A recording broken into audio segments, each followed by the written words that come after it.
Are you able to see my screen? Let's start. Yes. Okay. So we are starting 1 minute early. Very nice. So hello everyone. My name is Priya Patra and I'm the Vice President Outreach of PMI Mumbai chapter. And I am the host, hostess for this session today. And we also have our second anchor chapter, South Africa chapter. Pierre, could you say hi to everyone? Hi to everyone.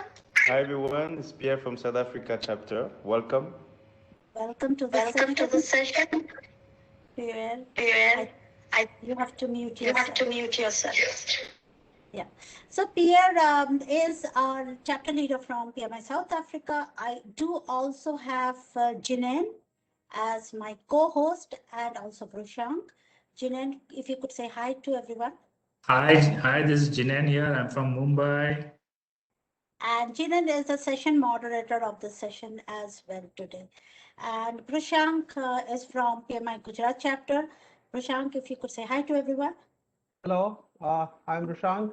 I am a volunteer as Vice President, Professional Development with PMI Gujarat India chapter.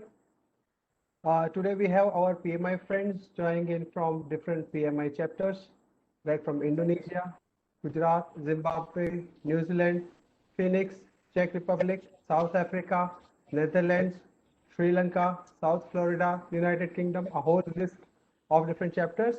And definitely our newest addition is PMI Lima Peru chapter. Please say hello to each other and continue networking while we get started.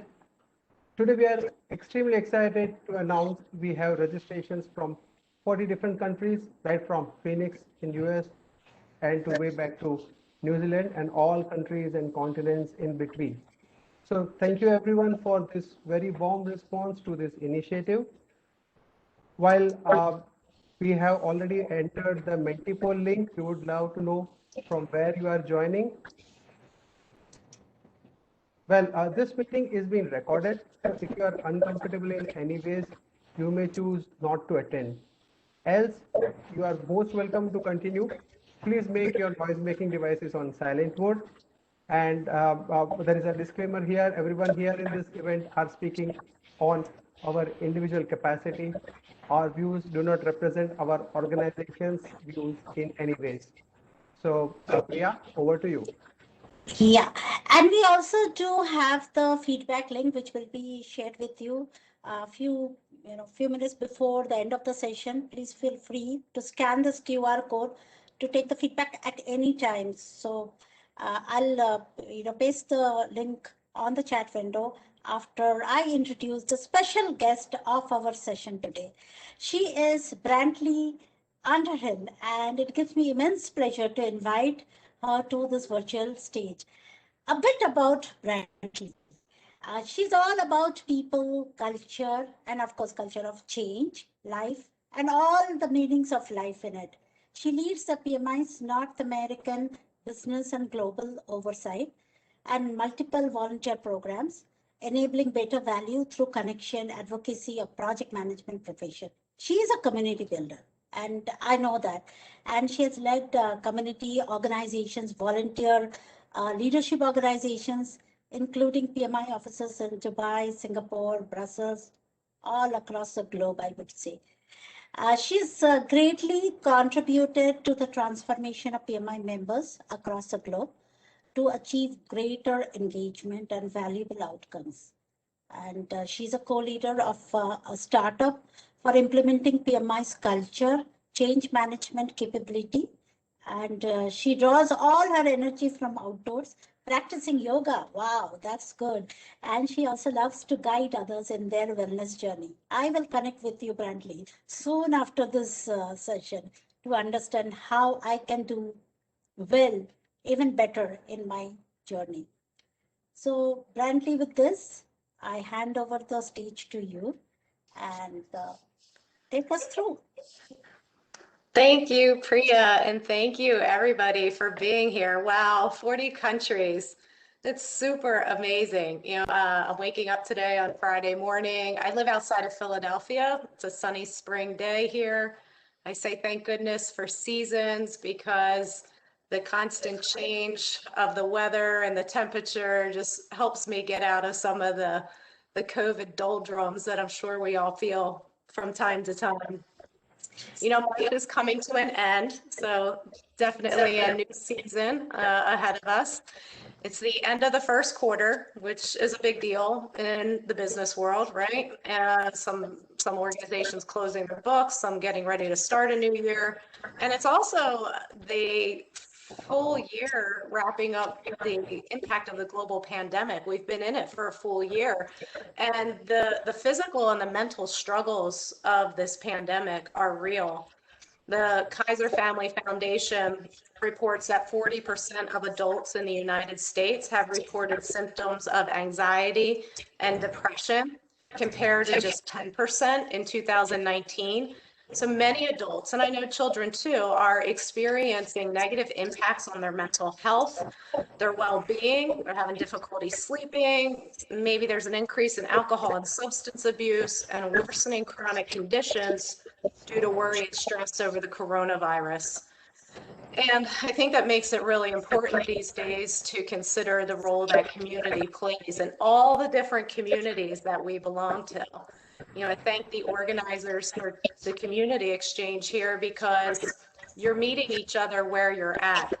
You're giving opportunity to connect. Like I said, 40 different countries. The fact that you're spending your Friday or your Saturday to be able to connect with your PMI, your project management colleagues from around the world, when I know you also have family communities and church communities or workout communities or whatever they may be, all these different communities that are changing before our eyes.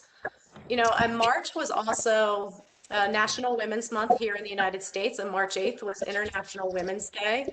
And, you know, unfortunately, the research shows that women suffer from more of the stressors of this pandemic. The McKinsey organization calls it the double shift, meaning there's an increase in workload and household responsibilities. And in the workplace, women are more likely to struggle with connectivity and belonging, concern over safe work sites, performance reviews, their physical health. And in emerging economies, it's worse. You know, I know when I was prepping for this call, Priya and I were talking about just the dynamic in her home country of India, and working from home has not been such a normal thing until this past year. And you have multiple people and multiple generations living in one space. It's really crazy. We've all experienced this, whether we live alone and we feel isolated and lonely, or we're living with elderly parents and young children. I have a 9-year-old, so I've spent most of the past year hybrid schooling him or homeschooling him while working a full-time job. So all of these impacts and the way that we're living really call into question that need for connectivity. You know, and on top of it, when we look at PMI is transforming as well. In the last quarter, in the last month, we started rolling out to our chapter leaders messaging about PMI 4.0 strategy, which is coming later this year. PMI 4.0 is PMI's growth strategy. It's the activation of the new PMI that is built on the foundation of our existing strategy that we initiated 3 years ago. And this 4.0 strategy is all about expanding focus, our product portfolio, our impact. Project managers are the change makers in their organizations, and they're being asked to do more than ever before. You know, not just the triple constraint, right? But so much more. And not only that, the people they work with who are not identifying as project managers, but are integral to the success of the project and the organization. These are change makers. These are people who make ideas a reality. And we're all learning to work in new ways. There are new ways of working impacting us. And so PMI is changing the way we operate and the way we look forward to support project professionals throughout this organization, throughout their own pursuits to build this broader community of change makers. And there's 4 strategic areas of our new 4.0 strategy. One is B2B advocacy and B2C enablement. So PMI's always done a pretty good job of marketing direct to the consumer, but we need to work with organizations because they are coming at us saying, please help us with upskilling and reskilling our employees so that not only we can make it through this pandemic, but we can thrive beyond it. Another focal point is social benefit and societal impact. Many of you that volunteer for PMI want to make your community better. You want to make the profession better. So what motivates people to volunteer? When you think about why you give your time and your expertise to PMI or to your local communities, there's something driving that. And so the societal impact of our PMI community is immense, and we can change the world by what we have to give. We are also looking to partner with more associations and organizations that are like-minded, but also open up new opportunities to expand people to the idea of the project economy. So we call this the Coalition of Associations, and as well, we're looking at expanded communities and targeted engagement. This new community of skill building change makers is needed, and it can be difficult to come by. Our chapter network is highly successful in building the local communities and putting PMI on the map in over 100 countries around the world. And it's so valuable to reach this expanded stakeholder universe that we're talking about of change makers. It's not just the project manager, it's the project manager and all the people that serve in these projects. So we use this moniker 5 to 75. It could be younger than 5. It definitely can be older than 75. But this is the audience that we're looking to support and build products for at all different stages of their career, whether they are just thinking about a career in project management or don't even know it exists, but also maybe wrapping up their career and they feel that they have so much to give back. So, I've been with PMI for over 20 years, and I have seen a lot of transformation within PMI and within this profession. Just to kind of date myself, I started in 1998 when PMI had about 40,000 members. Today it's approaching 700,000 members. And we use this term component in the PMI bylaws. It describes a subsidiary organization of PMI, and chapters specifically represent this distinct, definable geographical area. And PMI chapters have been around for 40 years. Our oldest chapter is PMI Houston chapter, which chartered in 1974. And we're still chartering chapters today. Thomas Jefferson, our third president in the United States and a founding father of our country, said a community is a group of people with a common interest. It only takes 2 people. So think about what a community could actually be, and I am sure that we are feeling the dynamic impact of COVID and this pandemic in the past year and what a chapter really is or could be. I've heard many stories of chapters talking about how there's increased participation in their events because people aren't constrained to have to physically come there in person. They can do it from anywhere. And I love this idea of what these chapters here today have done, which is to meet you where you are, to say, hey, we've got some interesting topics, we've got great people and talents, let's share that with you. So community can be very structured, like a PMI chapter, and it can also be very free form and flowing, and meeting people with where they're at and what they need. Organizations are also experiencing this too. I'm sure you're feeling it if you're working in an organization. The way we serve clients is changing, business models are changing. I love the telehealth example, where nearly 1% of people prior to the pandemic were seeing a doctor online. And in some countries today, that's risen to 100%. I mean, think about that. Think about what has to go into seeing a doctor online and all the people that make that happen. I found it to be much more convenient not have to fill out all the paperwork in person, but to do it all online one time and be done with it. I think this time also asks us to think about our why and why we do what we do, or why we prioritize what we're doing, or how we create these boundaries between work and home life. I always, reflect upon Simon Sinek. Remember, he said that people don't buy what you do, they buy why you do it. And this, not only are organizations going through it, but I believe that we as individuals are going through it too. And our why can change over time. And it's important to understand what our why is. And we might be feeling that in the workplace now because we have to adapt. We have to demonstrate agility and adaptability, and we're hoping that our employers will give that to us. So one of the ways that PMI becomes a solution partner to organizations and to practitioners alike is through this expanded product portfolio. I mean, you've probably heard us talk about in the last year of things like disciplined agile, wicked problem solving, which is a user design centered course, citizen developer, low code, no code, and what's the governance around how that happens in organizations. A lot of these solutions are being created because the problem is lack of skills, and organizations and people are feeling this. Just last week, we rolled out a new product called Organizational Transformation Foundation, which I think is pretty cool because for the experienced project manager that maybe has not worked in transformations or is interested in doing so, it sort of starts to create a career path for a project manager to be a digital transformation or a transformation project manager. So this OTF, as we call it, Organizational Transformation Foundation, is the first of 3 e-learning and digital badge series that helps create the base foundation for transformation, as well as pursuing a leadership role in an organization related to that.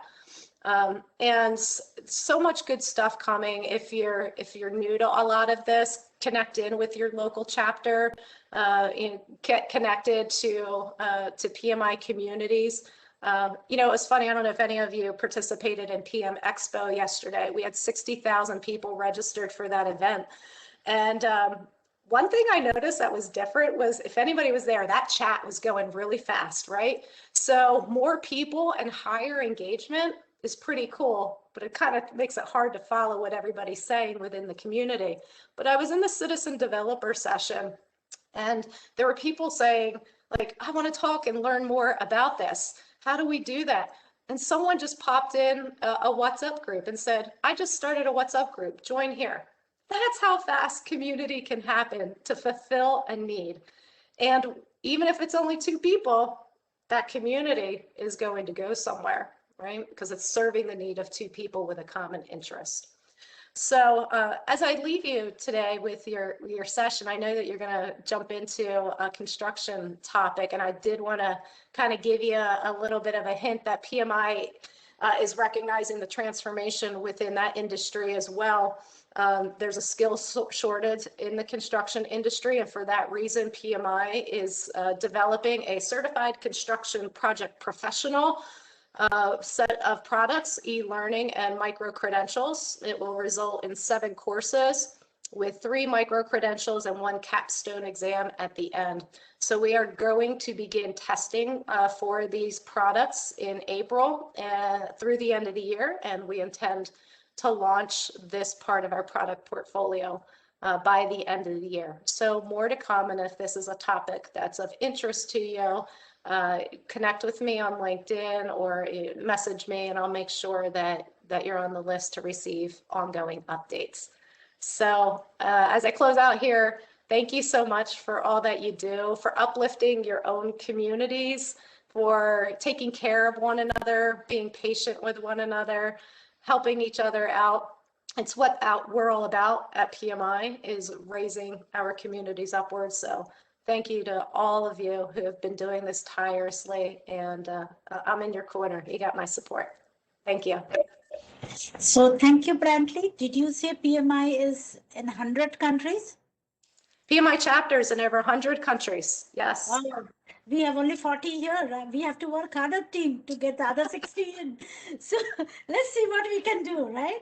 Okay. We got it, yeah. So, all right. Thank you, Brantley, for that wonderful session. A little about our community, as Brantley said, about PMI chapter Xchange.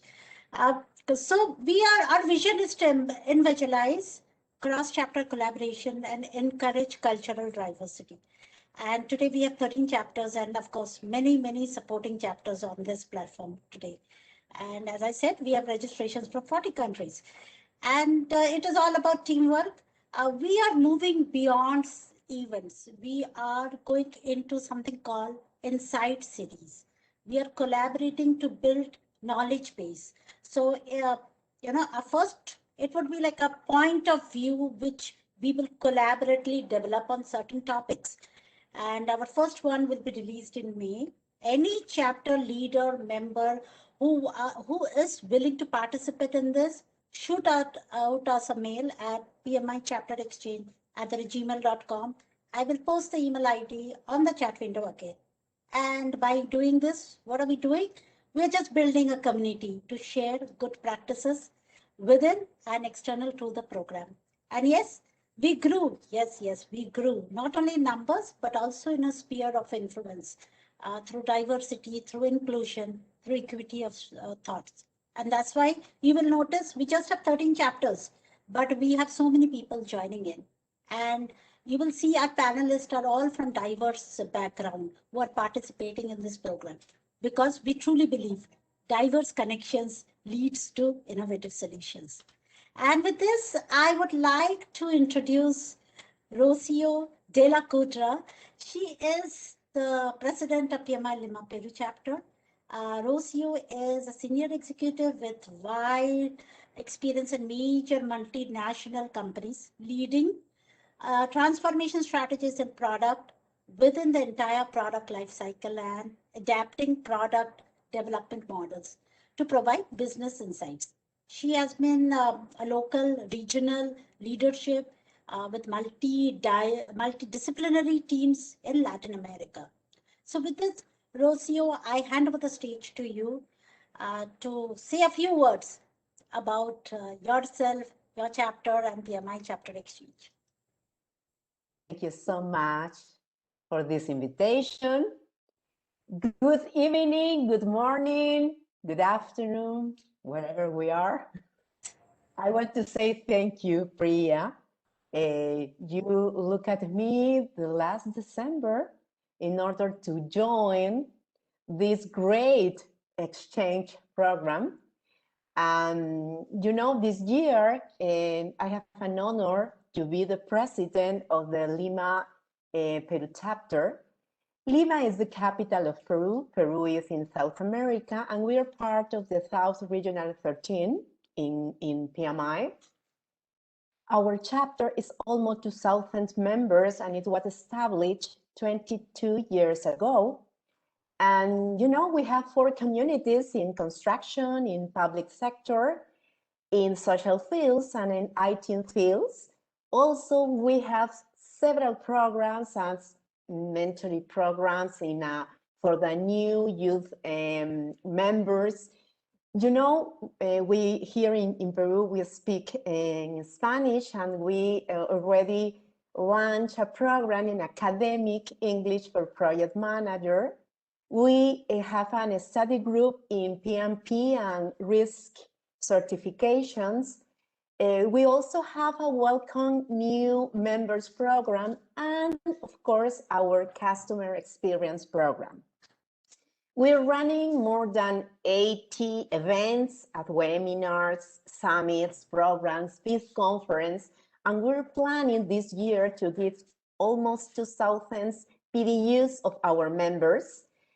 Also, this year we are having more than 160 volunteers, and we will give more than 10,000 volunteers hours because we have a lot of activities. And our rate satisfaction is right now 75, and of course, Lima Peru chapter is continued improving, launching new projects and looking new ways of collaborations in order to give more new opportunities of our members. For example, this great exchange program is a very good opportunity for our members. And thank you so much again to be part of this great program. I think that you have to take care. These years it's almost quite difficult here in Peru. It's difficult, and the last thing is enjoy this session because it would be great session. Thank you, all of you to be here. Okay. Thank you, Rokio. With this, I hand over the stage to Jinan to start our panel discussion on project management in construction. So, Jinan, over to you. Thank you so much, Priya, and I welcome each and every of 223 participants at the PMI Xchange chapter event. So construction, let me introduce the topic here. Construction, even though we as humans are doing construction since like Stone Age, but still construction projects are considered as complex and high risk. So today's topic, we would revolve around the emerging trends and the challenges in construction project management and how the industry is solving it in real time across the globe. As let me introduce our panel experts. From Jakarta, Indonesia, we have Adi Paristito. From over 25 years of experience in projects, programs, and portfolio management with various industries like mining, oil and gas, EPC, project management consultancy, we call it PMC, and he's also a founder member of PMI chapter Indonesia. He was president chapter for 2004 to 2008, and he's currently project management advisor for Indonesia's national strategic project. We also have here Harry Imari from Detroit, USA. Harry is a construction project management professional with a doctorate in business administration in strategic management with over 20 years of experience in delivering project outputs, improving business outcomes. He is currently Director of Corporate Outreach and founder of Construction Quality Management Community of Project Management Institute Great Lake chapter in the state of Michigan. It has over 200 members. We also have here from Lima, Peru, Jose Hindalco. He is a mechanical engineer, MBA from ISAN, PMP certified professional. His extensive experience in leading the project and strategic initiatives across various industries like mining, oil and gas, industrial portfolio projects. Currently is developing alliances and businesses in non-conventional renewable energy and its management and supervisions of EPC projects. We here have one more expert from Harare, Zimbabwe. Her name is Silibasio Chinawa. She is a certified project management professional who is qualified as civil and water engineer. She has vast experience in energy, education, social security, infrastructure development, as well as urban housing development. She's currently a senior director projects responsible for real estate development investment. I think she's creating a fund to facilitate affordable housing. So here are our 4 experts, and let's just roll the questions going on. So the first and the foremost thing right now we are facing is the COVID impact. Like it said, what are the effects of COVID? After effects of COVID-19, the lockdown it induced, the projects were stalled for, I don't know, like 6 months, 3 months, a year somewhere, or a few days. But what are the temporary changes in our industry and what are the permanent changes in the industry? Harry, would you like to go? Sure, I would love to talk about that. Hello, everyone. Thanks for joining us. I'm very excited to be part of this panel and discuss construction-specific topics in PMI. As you guys mentioned, COVID has a lot of impact on our industry because we are member and also labor-based construction industry is very tight with like having a lot of people interactions, and you can't do everything remote. So actually we had to stop a month during March to April last year. So we understand the impact, the way that the COVID infection is going to work. And we had to do a lot of changes in our field where people and laborers couldn't get together or close to each other more than 6 feet, and also had to have lunch and their activities separate from each other, and also do temperature controls and all those other measures to contain the COVID. But fortunately, we didn't have any major cases in our job, and we've been running 160 to 180 people a day on our one project that we've been doing. And thankfully, we had no cases where we had to stop work or send anybody home. I guess where the trend is going is now a lot of companies are working on remote construction management. And that's what is very exciting because I had this idea maybe 3-4 years ago, but nobody was thinking about that. Now with everybody is dealing from office, they are getting into remote construction management and also quality control. So I'm excited to talk about that hopefully in the future.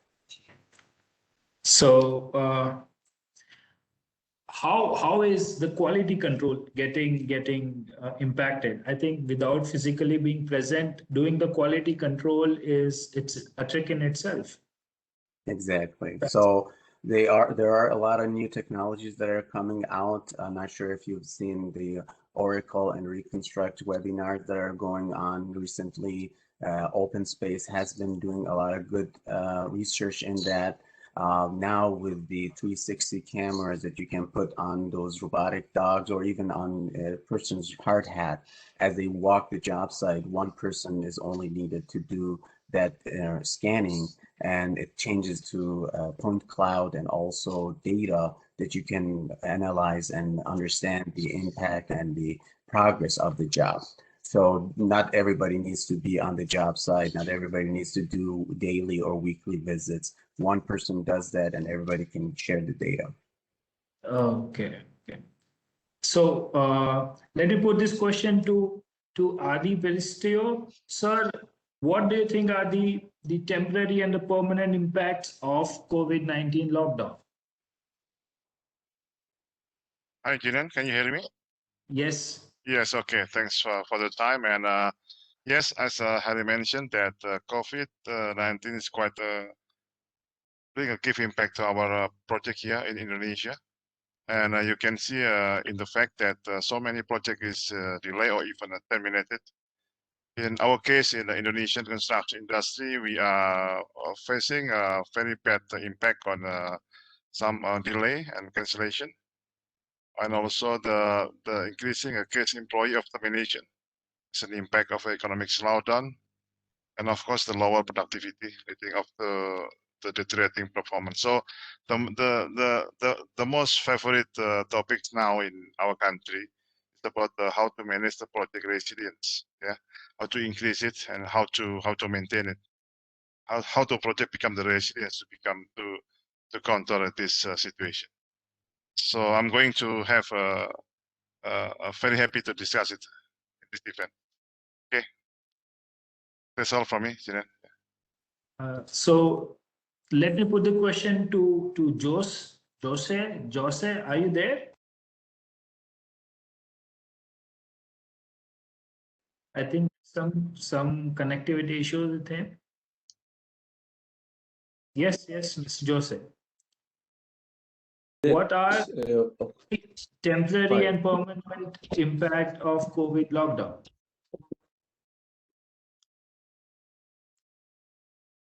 I can hear you, Jining. Sorry. What are the temporary and the permanent changes in the industry which is due to the lockdown induced by COVID-19? Yes, about the question, I think the most important permanent change in our country to develop the projects has been that the companies have to review and rethink the values of each company to build a trust with the workers, strategic partners, and communities where they operate, maintaining respect for signed agreements, supporting adjacent communities, and respect for employees and strategic partners, achieve the operational continuity based on predictable operation, implement operational resilience to be able to achieve the objectives even in other situations. But I think the most important change it has been to start to implement the digital transformation through the use of digital technologies and data management. Companies can increase the efficiency through the remote operations, process automation, robotization, and digital operations in real time. This is the situation here in Peru with the big projects that are developing now. The COVID has been a catalyst to the digital transformation. This is a trend that has been started many years ago, but now, as I repeat, the COVID has been a catalyst for the transformation. Yes. So let me take the views from Silly. Silly, what are your views on the changes, permanent and temporary? Thank you, Jinan. I think one of the biggest problems that has been highlighted by Harry is the issue of quality control. Remote quality control is going to be very difficult for a lot of us as project managers, especially out here in Zimbabwe, because the technology is not there. We do have quite a number of companies who are selling the idea of drone management on sites, but obviously resource pooling to make sure that clients and contractors have got all these systems and consultants, as well as the project management teams, increases the cost of the projects, which you don't want to do. So that impact is going to be felt. But I think one of the biggest impacts that we're going to feel is contractual management, the issue of the force majeure impact on almost all projects, on almost every single aspect of the project. That is going to be a long drawn out fight that the project manager has to take care of. So I see a new role for us as construction project managers. We're going to have to do a lot more stakeholder hand-holding and to walk them through the whole concept of the force majeure and to try and bring everybody to the table to make sure that the contracts come back to life so that we have a win-win situation. And I think that becomes key for any project manager out there.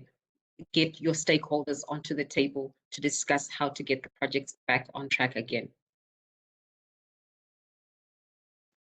I would totally resonate with you on that. I think first few weeks after opening up, everybody would have just spent on contracts management. So the another point which is very closely highlighted by Mr. Adi was the work from home. So other industries, they are like working from home, digital remote teams and all. Other industries are pretty much grown in this, whereas construction industry, even thinking about working remotely or working from home for projects team. So I understand design is there working remotely, but for projects team it was unimaginable. So how do you think it is working out for the industry? Will it be sustainable in future? Will it carry on? What all divisions of our industries would accept this as a norm going forward? Over to you, Harry. Hello? Okay, Yep. so yeah, of course, our construction industry is also experiencing work from home. We actually invited our members, especially the ones that are spending a lot of management time in the trailer, to kind of divide the week and work few days of the week at home so they don't have to all be in the same area in a very close proximity. So I'd say a lot of the activities that we do to support the laborers in the field and the workers that are doing the actual construction happens in the office. And there are different aspects of construction, whereas we have construction contract management, we have estimation, we have pre-construction activities, we have construction management planning. All those could happen remotely and from home. The only aspect that really needs to be done in the actual field is the construction itself. And there are ways that you can reduce the number of workers with pre-construction and modular construction in off-site and bringing those pre-constructed material just for installation at the job site. So I see the future of construction to change totally with all the new technologies that we have.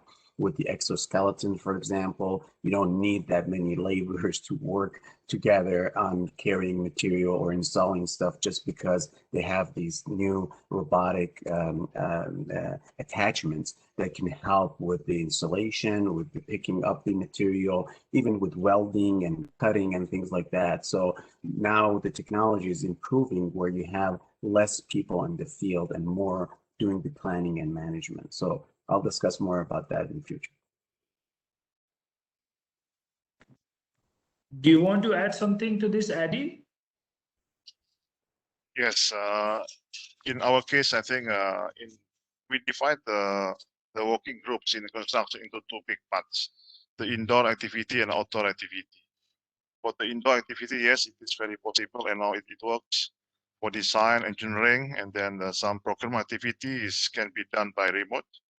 Shift totally into the remote type of work.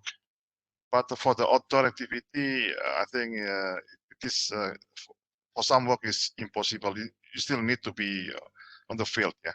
What we're doing is to change the working system to add more some like mechanical tools, like Hari mentioned, and also the support of some tools that quite sophisticated to help the works, like a BIM, building information management. That's quite helpful. And then how to manage the labor effectively, and then how to change the work system in accordance with the COVID protocols. And so far, it works in our case. Okay. That's from our case, Dinan.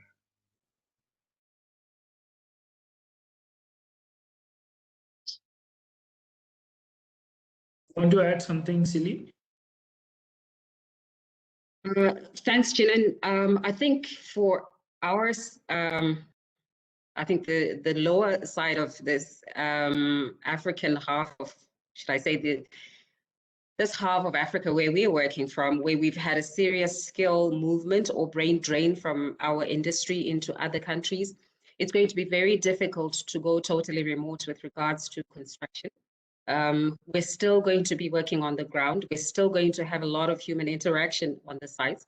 What we can only do, which is still going to be felt by the client, that is going to be a cost to the project, is to obviously increase the use of sanitization methods, try and keep employees and maybe construction workers apart on the site. But you can only do so much. And as a project manager, I think what you might have to do is to increase the safety and health aspect into the project. That becomes a strong need to build that into the contract right from the beginning. For the projects that are already running, obviously, I've seen a number of contractors who've tried to have special skills work at a different time, but it doesn't always come together. You have to have different skills working together at any given time. So it still comes back to the issue of cost management and how we, whether we can get the technology here onto the ground quickly. It's going to be a while before we probably get to the levels of Harry and what's happening in Peru. So we still have quite a way to go. But we have how about we use a dome sort of system where the cricket teams are working. They are inside a dome. they're tested and they're clear and they're not traveling outside. So if we create a dome structure for construction projects, won't that be economical compared to the capex investment in the technology? Because I'm pretty sure US would be able to do a capex investment in between ongoing projects, but it won't be possible across the globe. What are your views on creating a dome? Silly. I think, look, from where we've come with COVID and the impact it has had on different sectors, and nothing is impossible. But obviously, like I said, the biggest issue will always be the cost impact on the client, and the cost impact is still there when you have the health impact of COVID. And not all projects will be able to create a dome. One thing that we always say about project sites is that community, sense of community, which I think Brantley was talking about. It's slowly dissipating. Project team community building was always there. You could come and sit and have a project team meeting and rally together. Now you don't want to stay too long on the site. You don't want to hang out with the rest of the construction site. So the dome aspect, depending on what our young generation X and Z are going to come up with, we probably are looking at something like that. But also because construction sites are mostly open air, I think we've sort of managed to escape the bigger impact of COVID on construction sites because of that open airness. But where you've got employees working in a tunnel, it becomes a different situation. So I think each construction site will have its own, should I say, solution that will work best at any given time.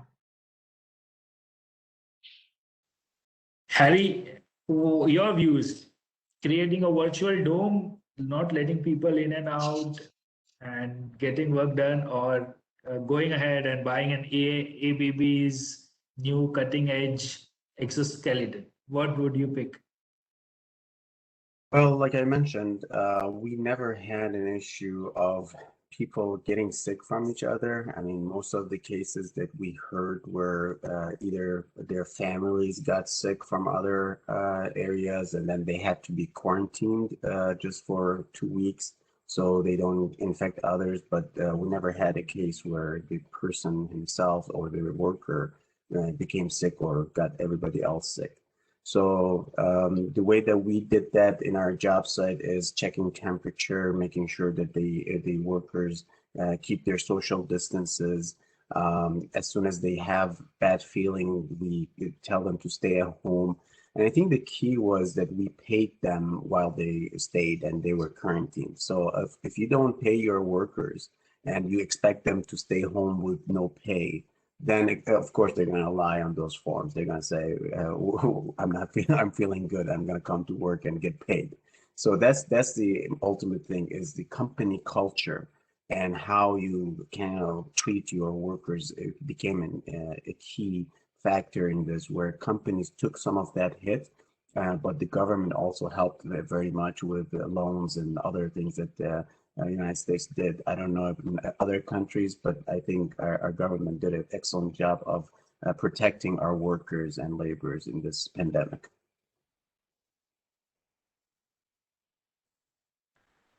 True to that. From what Mr. Adi Peru said, we usually discuss the teams in two segments, indoor and the outdoor. And taking a step back from this question, how do you think? So indoor teams can be very easily transferred on a digital platform, and outdoor teams can be quarantined and work on site and stuff like that. But how do you think when the next generation like me, millennials, and then Generation Z, they are not attracted to working on site? They are not attracted with the growth in the industry. Because see, it's very, very easy to compare an IT project manager finishing his projects in like 3 months, 6 months, whereas a construction project management is getting finished like 3 years, 2.5 years, 7 years. God knows. So the work satisfaction here for millennials is pretty low. How do you retain millennials? How do you attract the Gen Zs? And then what do we do today so that Gen Alpha, when they would be ready a decade later, they would join us? So I would like to take your views, Josh, to repeat. What are your views in attracting the millennials and Gen Zs to construction projects? Yes, I think it depends on the patient. Yeah. If you see the people that they love to see the the other place, and then the high tech of technology, how to create the building, high-rise building, and then the high tech of the EPC technology, then they will love it. They will love the construction activity. Mhm. Some of the projects, like in our country, they do the projects in a remote area, the new place, and then the new challenge.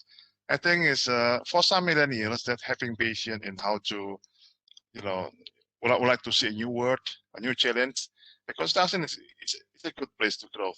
It's a good place to join, to enhance their experience, and also their what you call it, the knowledge, yeah, in terms of the technology of the construction.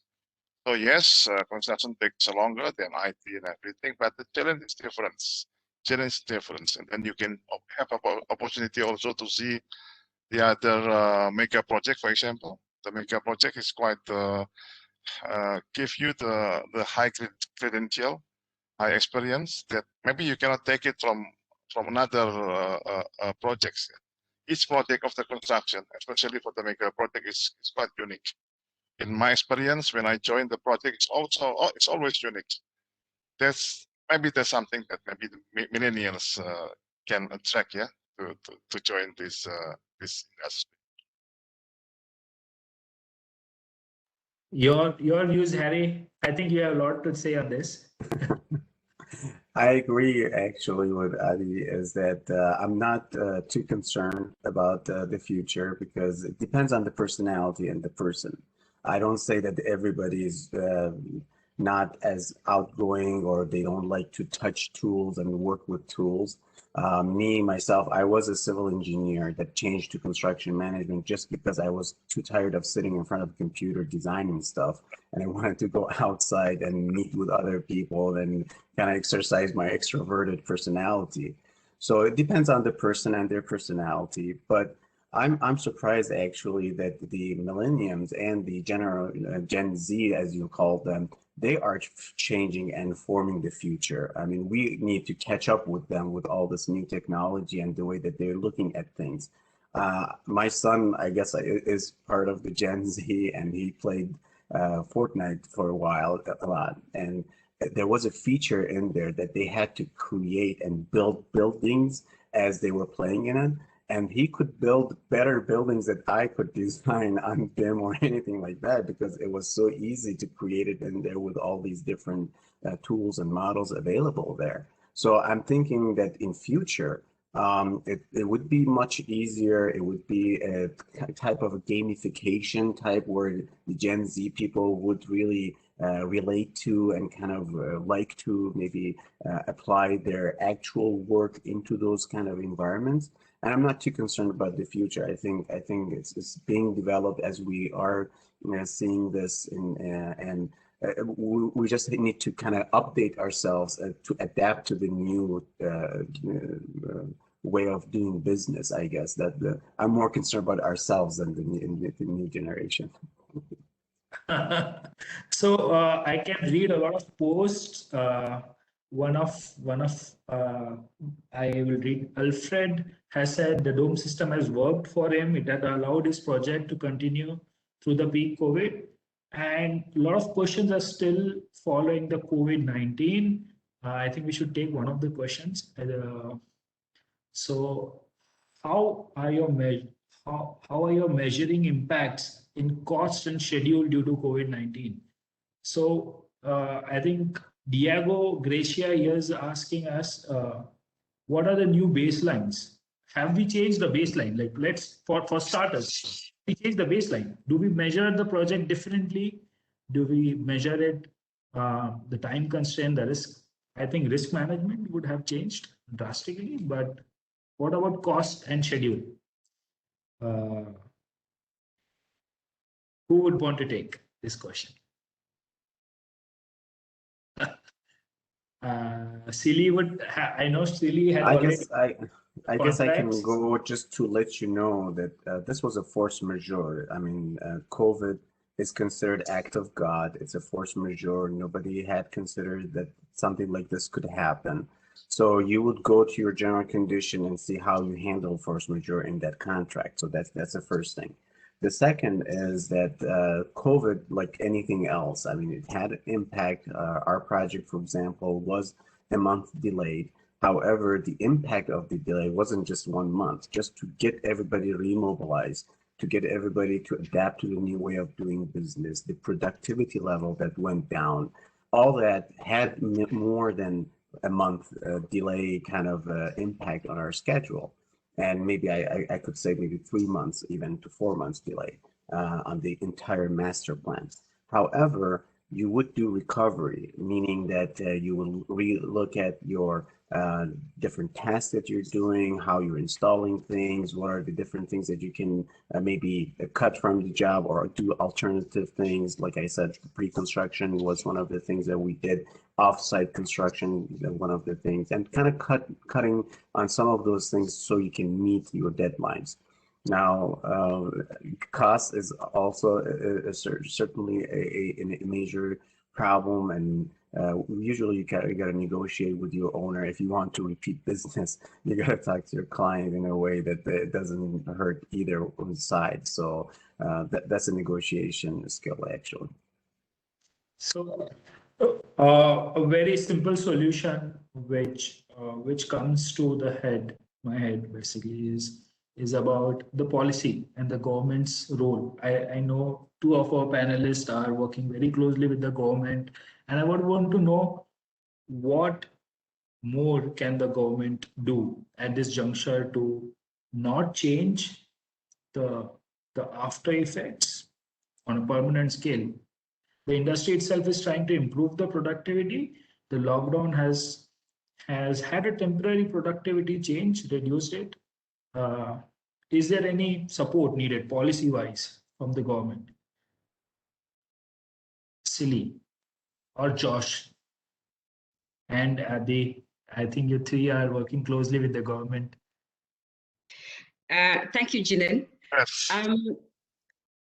I totally believe that there is a need for some policy change to come to the table to meet, the impacted, say, the entire sector with regards to construction.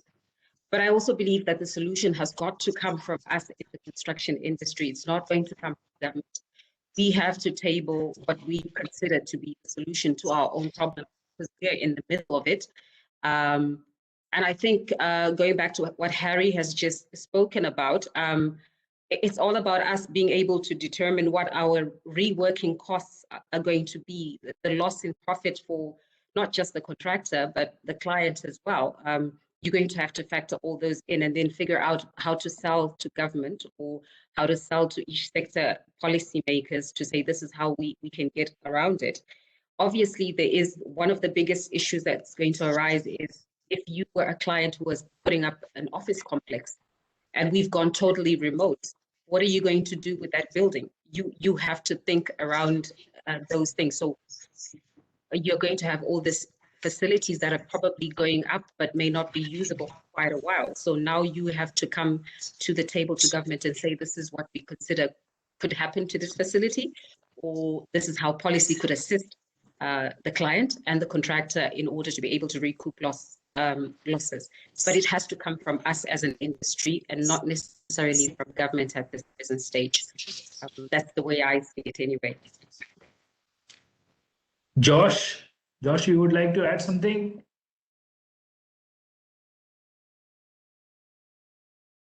Jose? Yes. Yes, sir. In our The role of policy making. Yes, in our case, the government has left to any case, when I started COVID, has been very restricted to the companies in order to obtain a better situation to control the pandemic.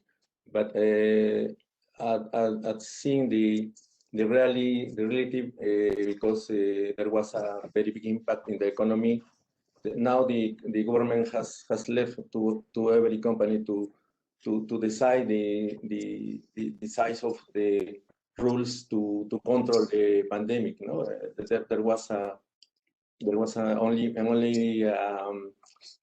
rules, basic rules, no, the distance and the use of the mask and maybe some quarantines to start the work in the projects. But every company has decided to implement the better ways to work.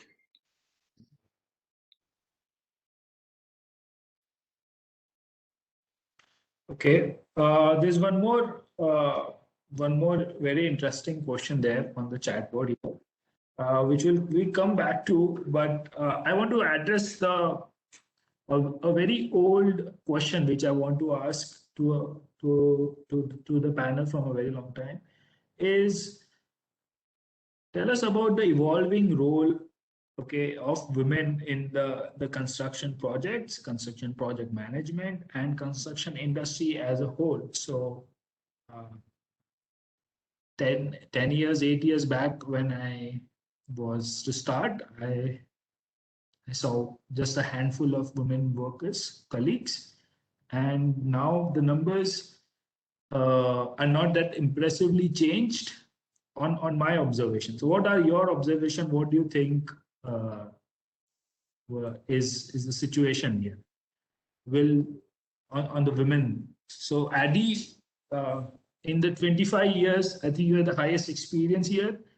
How are things for women 25 years back, and how are they now in our industry? Yes, from our case, back to 25 years ago until now, I see no problem with that.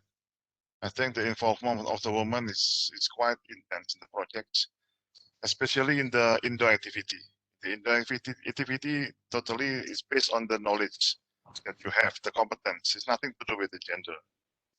But of course, for the outdoor activity, there's some limitation that perhaps we have to understand. Yeah, maybe if you're working in the remote areas, for example, working in the high, the Altitude. Yes, attitude, something like that. That perhaps you have to consider this. I think that's the situation that we're facing in the construction industry. Your Jose, Joe's.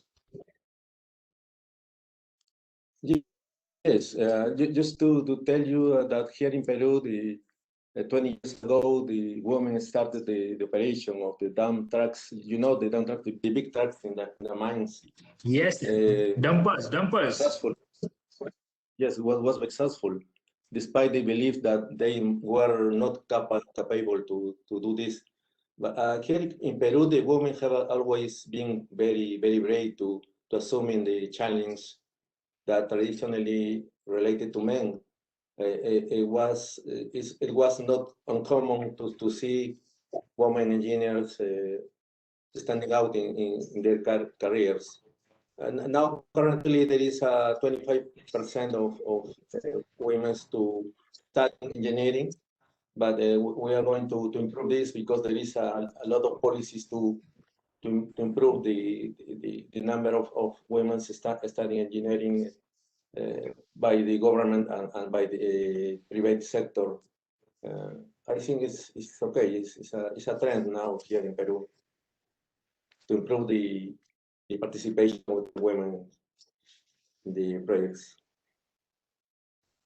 I think the issue of inclusion, whether it's women, minorities, or any other groups, is a big issue that is being discussed now in construction in the United States. And we have a lot of those meetings and discussions, especially during the month of March, which is the Women's Month, and we have Women in Construction Week.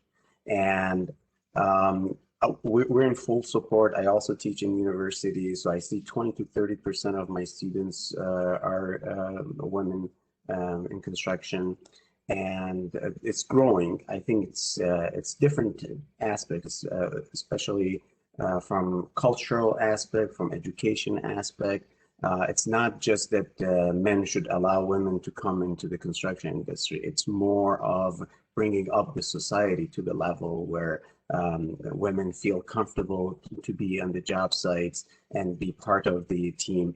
And I know men always welcome that, because in our trailers, we see whenever there's a woman in our team, it becomes much nicer and more comfortable to be there, just because their perspective of being tidy and being clean on how they'd like to do their work, and the manager can take care of those kind of stuff. But what I'm saying is, it's not an issue of men and women having issue and not conflicting needs or wants in the field. It's more of bringing up the education. I remember I used to be a safety officer 20 years ago. And as a safety officer, people hated me. They always thought I'm policing them. And they kind of dropped like bolts and tried to cause problems for me whenever I was walking on the job site, just because they didn't understand that I'm there to help them and kind of help them to go safer to their home. So after 20 years, I see the culture has grown with OSHA and how they look at OSHA fines, not as a place to stop them from getting their pay or becoming good laborers or workers, but actually keeping them safe so they can return to their homes and their families. So I think talking about it, maybe education and making the taboo to go over, or like to kind of go away, I guess, from the industry is the main thing, is cultural change that we need to see.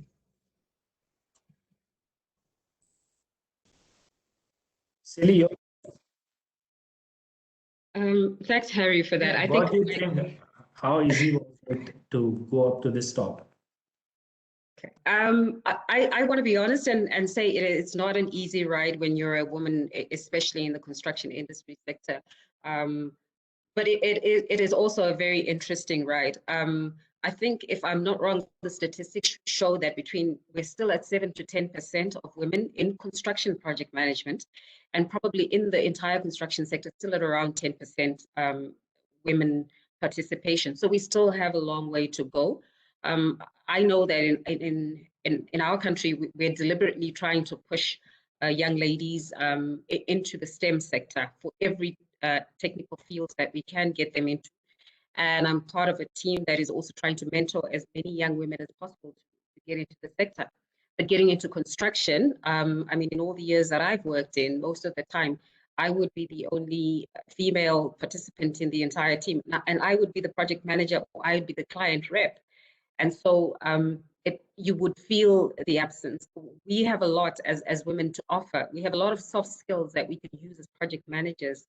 And I think one of the things that I've learned from working in this sector is that we pay a lot of attention to detail as female project managers. From the women that I've worked with and the men that I've worked with, they've acknowledged that female project managers have a lot of attention that they pay to clients' details, and even to the contractors, and they appreciated that. And so maybe bringing a lot more women into the sector will go a long way to endorsing the project management sector, as it were. But I do believe that we have a lot of room for women to come on board in the sector.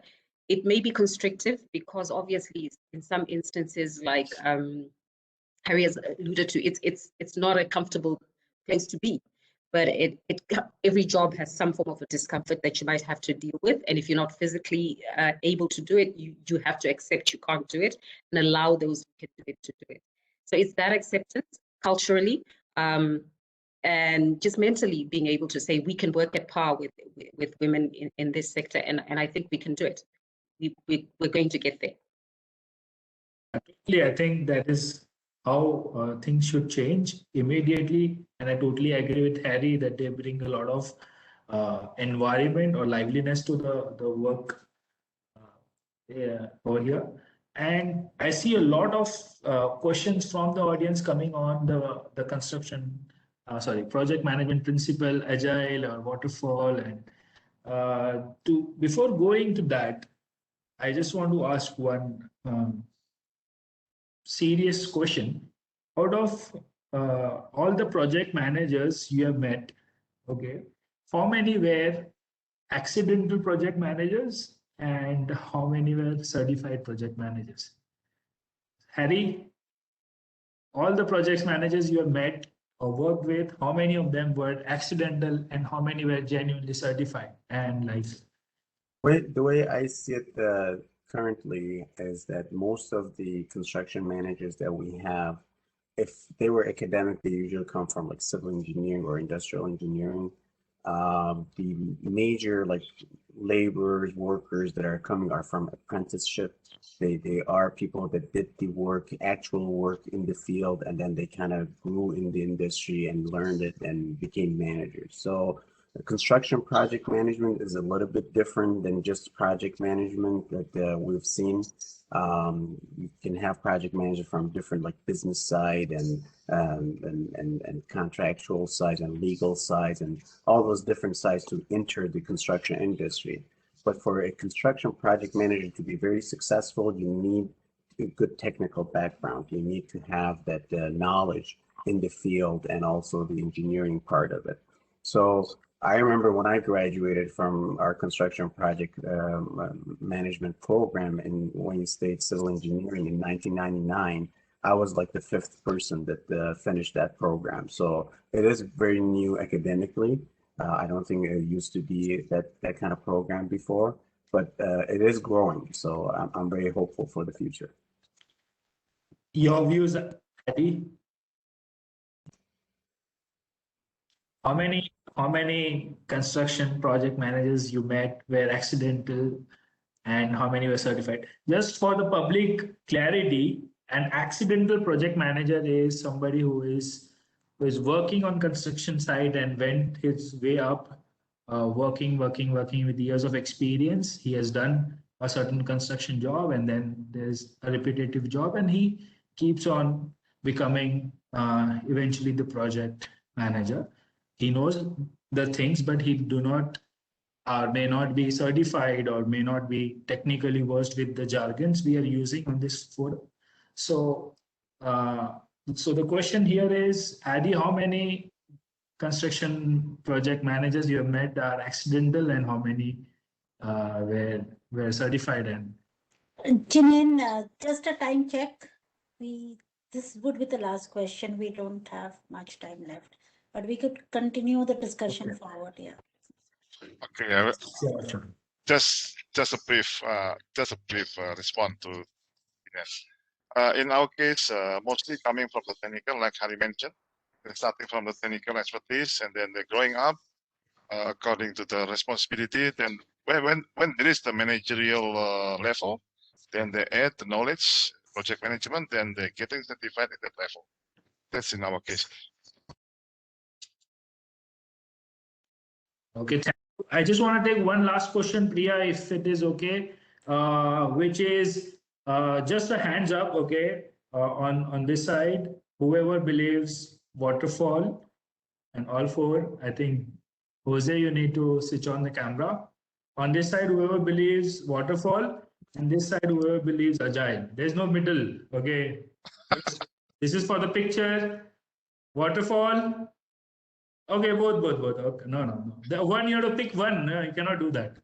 Either waterfall or agile. Oh wow. So on three of our panelists believe waterfall, and the most experienced panelists believe agile is the way to go. We can carry on this discussion on social media post. Over to you, Priya. Yes. So I would invite Pierre to walk us through the key takeaways and wrap up the session. So that was a good discussion, Janine. Yes. Hi everyone. It's me, Pierre from PMI South Africa. That was indeed a very, very good discussion. I'm not at all involved in the industry, in the construction industry, but I've been able to learn quite a lot. First thing I can see is that there has been a lot of changes, like in all other industries, and all the companies had to adapt. So in terms of the effects of COVID-19, obviously there's been a lot of cancellations and a lot of lower productivity due to the measures of the pandemic. But then there also been a lot of innovations, like remote construction management, and also in terms of quality control, there's been new technologies developed. Um, when it comes to working from home, obviously in the construction industry, it's more difficult to like you can't do everything from home. So you already have you have to balance between outdoor and indoor work. But then what's been done mostly from home was the office work, the planning and management work. And they've been trying to get less and less people on the site. And what I've liked there is that workers who were staying at home while quarantine actually got paid as well.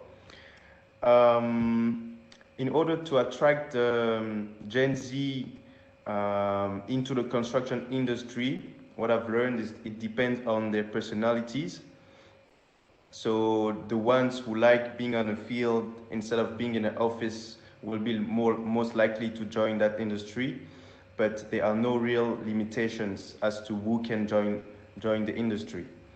And then in terms of government involvement and aid for that industry, in terms of policies, what I've learned is that obviously governments would have been required to help the companies, I think mostly financially, but obviously that can't be sustainable on the long term. So every company actually had to come up with their own ways of adapting and their own solutions for that pandemic. And the last takeaway I want to give here is about the women in the industry. So there is a lower percentage of women in the industry, but that percentage is growing. And there is also no real limitation as to what women can do in the industry. It really depends on where they are the most comfortable on the site.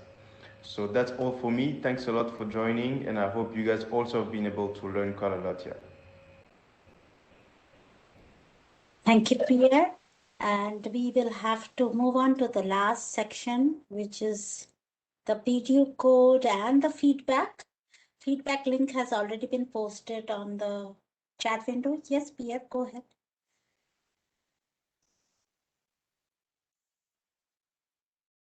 Yeah. Are you able to hear me, Pierre? Yes, I can hear you. Okay. So mute yourself. Oh. So everyone, please do scan the QR code, and the link has been posted on the chat window for taking the feedback. The PDU code is on your screen. We will paste that in the chat window as well. And we would also like you to share topics which you would like to hear from us. And there is a section in the feedback link for that. And before we wrap up, we have to thank a few people who have made this event possible. And that is Swati and Sunil with their expertise and support on the WebEx part of it, making this event as smooth as ever. Thank you, Arif, for this beautiful flyers that you have created and the badge as well. And Damike, thank you for being our social media platform. The PDO code is displayed on the screen. Please do take a note of it and claim your one PDU by using this code. And everyone, please do scan the QR code on your screen and take the feedback and let us know what do you think about this session and topics that you would like to hear from us. With this, I think we are done. Thank you for everyone for joining this session in such great numbers and making this so exciting and so vibrant, I would say. There were lots of questions on the chat window. We couldn't take all, but definitely we will keep this discussion on social media. Do like, post, share the post that you see on the social media, and we will be back again next month with another exciting topic. God knows what that domain would be now. It all depends on what feedback you have given and what topics you want to hear from us. And with this, thank you, everyone. Thank you for joining. Signing off from Mumbai, India. And bye-bye.